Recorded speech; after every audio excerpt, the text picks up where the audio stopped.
भक्तों, श्रावण का पावन महीना शुरू हो चुका है और इस माह में हर स्त्री पुरुष को शास्त्रों के अनुसार विशेष सावधानियां बरतनी चाहिए। खासकर विवाहित स्त्रियों को आज हम आपको बताने जा रहे हैं कि इस माह में 3 ऐसे गहने हैं जिन्हें शादीशुदा महिला को भूलकर भी नहीं पहनना चाहिए, नहीं तो वह अपने पति के जीवन को संकट में डाल सकती है। और सिर्फ इतना ही नहीं, हम आपको ऐसे 8 से 10 विशेष बिंदु भी बताएंगे जिन्हें हर स्त्री पुरुष को अपने वैवाहिक जीवन में एक बार अवश्य जान लेना चाहिए। विवाह का बंधन केवल शारीरिक नहीं बल्कि आत्मिक और 7 जन्मों का बंधन होता है। परंतु अक्सर आधुनिकता और अज्ञानता के कारण महिलाएं सजने संवरने के नाम पर कुछ ऐसी चीजें धारण कर लेती हैं जिससे उनके पति के जीवन में स्वास्थ्य और सौभाग्य पर विपरीत प्रभाव पड़ता है। यह वीडियो इसी सत्य को उजागर करने वाला है। भक्तों, अगर जिस महिला की शादी हो गई है तो ऐसे में अगर आपको पति भी इन चीजों को पहनने के लिए बोले तो आप तुरंत मना कर दीजिए। एक शादीशुदा महिला को भूल कर भी इन चीजों को कभी नहीं पहनना चाहिए, नहीं तो आप अपने पति के मृत्यु का कारण बन सकती हैं। आज यह वीडियो हर पति पत्नी को बड़े ही ध्यान पूर्वक देखना चाहिए। आपको बता दें कि आज के इस आधुनिक दौर में शादीशुदा महिला कई ऐसी चीजों को पहन लेती हैं जिसके बारे में उन्हें पता तक नहीं होता है।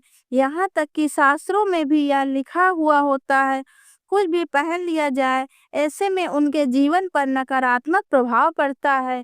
यहाँ तक कि परिवार, रिश्ते और पति भी जान भी चली जाती है। तो ऐसे में जानते हैं कि आखिर वे चीजें कौन सी हैं जो महिलाओं को कभी नहीं पहननी चाहिए। ईश्वर कहते हैं कि जो भी व्यक्ति अच्छे तरीके से पूजा पाठ करता है उसे मैं स्वीकार करता हूँ, उसकी हर मनोकामना को पूरा करता हूँ। वीडियो में आगे बढ़ने से पहले अभी ही वीडियो को लाइक करें और नीचे कमेंट बॉक्स में लिख दो सच्चे दिल से हर हर महादेव। भक्तों, हिंदू धर्म में विवाह के बाद हर स्त्री के लिए 16 श्रृंगार मायने रखता है। मांग में सिंदूर, माथे पर बिंदिया, हाथों में चूड़ी, पाँव में पायल और बिछिया यह धारण कर जब एक लड़की अपने घर को छोड़ किसी दूसरे घर में प्रवेश करती है तो उसके जीवन के मायने ही बदल जाते हैं। श्रृंगार एक स्त्री की सुंदरता में 4 चांद लगाता ही है, साथ ही यह एक स्त्री के जीवन में परिवर्तन और समाज में उसकी पहचान को एक नए रूप में प्रस्तुत करता है। केवल धार्मिक दृष्टि से ही नहीं बल्कि वैज्ञानिक दृष्टि से भी 16 श्रृंगार का महत्व माना जाता है।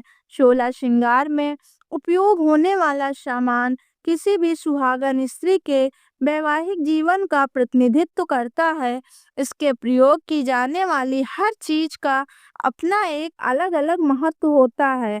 हिंदू धर्म मानने वाली प्रत्येक सुहागन स्त्री अपने पति की लंबी आयु और सुखी जीवन की कामना के साथ 16 श्रृंगार धारण करती है।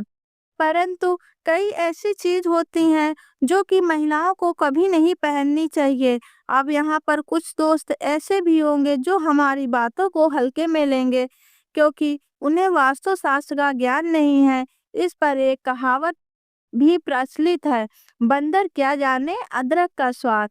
अर्थ यह है कि कोई भी व्यक्ति वास्तुशास्त्र के बारे में नहीं जानता तो फिर इस उपायों में या वीडियो देखने पर विश्वास भी नहीं करता। इसलिए सही सटीक 100% जानकारी के साथ मैं जानने के लिए इस वीडियो में जुड़ जाइएगा। वीडियो को आगे बढ़ते हैं। आपके पास अभी जितने भी काम है उनको साइड में रख दीजिए। नंबर 1, एक शास्त्रों में स्पष्ट बताया गया है कि किसी भी शादीशुदा महिला को एकदम सफाचट सफेद रंग का वस्त्र कभी नहीं पहनना चाहिए। ऐसा करने से आपके मान सम्मान को ठेस पहुंचती है। और आपको बता दें कि आजकल के फैशन युग में महिला सुंदर दिखने के लिए काफी ऐसी हदें पार कर देती हैं जिसके बारे में सोचना भी पाप के बराबर है। वास्तुशास्त्र के अनुसार किसी भी शादीशुदा महिला को एकदम सफेद रंग की साड़ी या सूट कभी नहीं पहनना चाहिए। इसके पीछे का कारण यह है कि सफेद रंग की साड़ी को पहनने से पवित्रता, धर्म बिल्कुल खत्म हो जाता है और उनके रिश्ते में नकारात्मक ऊर्जा का आगमन हो जाता है, क्योंकि यह विवाह विधवा होने का है। ऐसे में आप अपने पति के मृत्यु का कारण बन सकती हैं, इसलिए हो जाए सावधान। वहीं अगर आप सफेद रंग का वस्त्र पहनना चाहती हैं, तो ऐसे पहने जिसमें कुछ और रंग भी जरूर हो, लेकिन एकदम सफेद रंग का कपड़ा कभी भी न पहने। नंबर 2, इस आधुनिक दौर में महिलाएं सुंदर दिखने के लिए पैरों में सोने की पायल और बिछिया पहन लेती हैं, जो कि शादीशुदा महिलाओं के लिए पूरी तरह से अशुभ माना जाता है। पैरों में सोने से बनी हुई चीजों को पहनने से कुबेर महाराज का अपमान होता है, और जिसके कारण आपके परिवार में रिश्ते टूट सकते हैं और कई सारी परेशानियों का सामना भी करना पड़। इसीलिए सोने को पैर में कभी न पहने। पैरों में सोना पहनने से पाप लगता है, इसीलिए हो जाएं सावधान। नंबर 3, सिंदूर और मंगलसूत्र का महत्व। हिंदू धर्म के अनुसार सिंदूर और मंगलसूत्र के बिना शादी अधूरी मानी जाती है। आपको बता दें, यह तो सभी लोग जानते हैं कि हिंदू महिलाओं के लिए सिंदूर सुहाग की निशानी होती है। इसे वे अपने पति की खुशी से जोड़ती हैं। ऐसे में अगर जो महिला विवाहित होकर भी सिंदूर न लगाए, तो दुनिया का सबसे बड़ा पाप माना गया है, और आपके इस पवित्र रिश्ते को भी व्यक्ति मन मनहूसियत का नाम दे सकते हैं। इसीलिए मांग में सिंदूर होना आवश्यक है। वहीं मंगलसूत्र का भी बड़ा महत्व है। मंगलसूत्र में सोना या पीतल भले ही ना लगा हो, लेकिन पीले धागे में काले मोती जरूर होने चाहिए। ऐसा माना जाता है कि मंगलसूत्र का पीला हिस्सा माता पार्वती और काला हिस्सा भगवान शिव माना गया है। शास्त्रों के अनुसार शादी होने के बावजूद भी जो महिलाएं मंगलसूत्र नहीं पहनती, तो सबसे बड़ा पाप है। ऐसे में आपके रिश्ते पर कलंक लग सकता है। इसीलिए एक शादीशुदा महिला को मंगलसूत्र अवश्य पहनना चाहिए। अगर आपके पास मंगलसूत्र नहीं है, तो कम से कम गले में काला धागा तो पहन सकते हैं।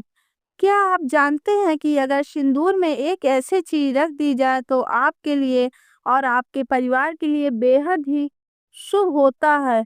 वह कौन सी चीज है, आइए जानते हैं।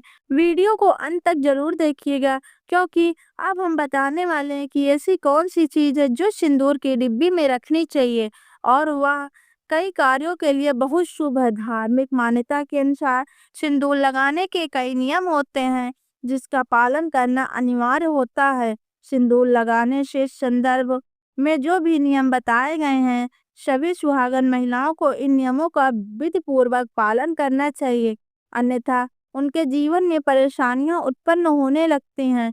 महिलाएं सिंदूर के नियमों का पालन नहीं करती हैं, ऐसी महिलाएं के पति को धन तथा स्वास्थ्य संबंधित समस्याओं का सामना करना पड़ता है। तो आइए जानते हैं, सिंदूर लगाने के वो कौन से नियम हैं जिसका पालन हर महिलाओं को करना चाहिए। नंबर 1, सिंदूर का गिरना बहुत ही अपशगुन माना जाता है, इसीलिए हमें हमेशा बच्चों से दूर रखना चाहिए। अगर आप किसी ऐसी जगह पर रखते हैं, तो बच्चे इसे हाथ लगाएंगे और यह गिर सकता है। नंबर 2, मांग के लिए आप हमेशा ही सूखे सिंदूर का ही इस्तेमाल करें। आजकल मार्केट में ट्रेंड के लिए कई तरह के लिक्विड सिंदूर भी उपलब्ध हैं, लेकिन वे लगाने अच्छे नहीं होते। कई महिलाओं को लगता है कि सिंदूर लगाते समय उनके माथे पर गिर जाता है, तो माथे से सिंदूर का गिरना बहुत शुभ होता है, और इसका मतलब है कि आपका पति आपसे बहुत प्यार करता है। नंबर 3, सिंदूर को कभी भी किसी के सामने ना लगाएं। जब आप सिंदूर को किसी के सामने लगाते हैं, तो आपके पति को नजर लग सकती है और आपके प्यार कम हो सकता है। नंबर 4, अगर गलती से कभी आपके सिंदूर नीचे गिर जाए, तो उसे इकट्ठा करके नाली या इधर उधर न फेंकें। सिंदूर को इकट्ठा करके माथे से लगाकर किसी पेड़ के नीचे रख दें। नंबर 5, अगर आप सूखा सिंदूर सही तरीके से नहीं लगता है, तो आप अपने उंगलियां माचिस की तीली को थोड़ा सा गीला करके सिंदूर में मिक्स करके माथे पर लगा लें। इससे सिंदूर ना ही फैलेगा और ना ही आपके चेहरे पर गिरेगा। नंबर 6, शादीशुदा महिलाओं को सदैव सिंदूर अपने पैसे से खरीद कर ही लगाना चाहिए। किसी अन्य के पैसे से खरीदा गया सिंदूर लगाने से बचें। लेकिन वहीं अगर किसी का दिया हुआ सिंदूर अगर कोई महिला लगाती है तो इससे बहुत बड़ा अनर्थ हो सकता है, जिसकी आपने कभी अपेक्षा भी नहीं की होगी। और साथ ही धन वैभव की कमी और पति के किसी भी तरह की सफलता न मिलने पर घर में कलेश का वातावरण रहता है। घर में इस तरह का वातावरण बन जाता है। नंबर 7, इसके साथ ही कभी भी महिला को बगैर नहाए सिंदूर को नहीं लगाना चाहिए। सबसे पहले महिला नहा ले और पूजा पाठ कर ले, उसके बाद ही अपने माथे पर सिंदूर लगाए। सिंदूर लगाते समय सदैव आप अपने पति की लंबी आयु और उनकी सफलता के बारे में सोचें। इससे उनका भाग्य और भी अधिक प्रबल और शक्तिशाली बनता है। नंबर 8, सुहागिन महिलाओं को उपहार में मिले सिंदूर का उपयोग करने से बचना चाहिए, क्योंकि शास्त्रों में उपहार में मिले सिंदूर का उपयोग करना अशुभ है। केवल अपने पति का दिया हुआ सिंदूर ही लगाएं, जो कि शादीशुदा महिलाओं के लिए बहुत ही शुभ है। नंबर 9, चाहे कितनी भी बड़ी मजबूरी हो, परंतु शादीशुदा महिलाओं को किसी दूसरी महिला का सिंदूर अपनी मांग में भरने से बचना चाहिए। किसी दूसरी महिला के सिंदूर को मांग में भरना बहुत ही अशुभ होता है। ऐसा करने वाली महिलाएं पति को धन संबंधित समस्याओं का सामना करना पड़ सकता है। नंबर 10, घर में अगर किसी भी तरह के सूतक हैं या आपको पीरियड्स आ रहे हैं तो आप सिंदूर न लगाएं, क्योंकि यह सिंदूर का अपमान होता है। इसके साथ ही माँ लक्ष्मी ऐसे घर में प्रवेश भी नहीं करती हैं। पीरियड्स के दौरान महिलाओं को कई काम करने की मनाही होती है, जैसे रसोई में जाना, अचार छूना, पूजा पाठ करना या मंदिर जाना आदि। दोस्तों, हिंदू धर्म में ऐसी मान्यता है कि पीरियड के दौरान महिला द्वारा तुलसी में जल डालने से तुलसी का पौधा सूख जाता है, क्योंकि इस समय महिलाओं के शरीर में ऊर्जा का संचार अधिक होता है। इस ऊर्जा से भगवान सहन नहीं कर पाते, इसलिए पीरियड्स के दौरान पूजा पाठ करना या मंदिर जाना वर्जित है। दोस्तों, प्राचीन काल में मंत्रों और अनुष्ठान के बिना पूजा अधूरी मानी जाती है। इसमें बहुत समय लगता था। आज की शास्त्रों संबंधित वीडियो की यह जानकारी आपको कैसी लगी, हमें कमेंट बॉक्स में ज़रूर बताएं और सच्चे दिल से हर हर महादेव, जय माँ लक्ष्मी अवश्य लिखें। स्वस्थ रहें, सुरक्षित रहें। धन्यवाद।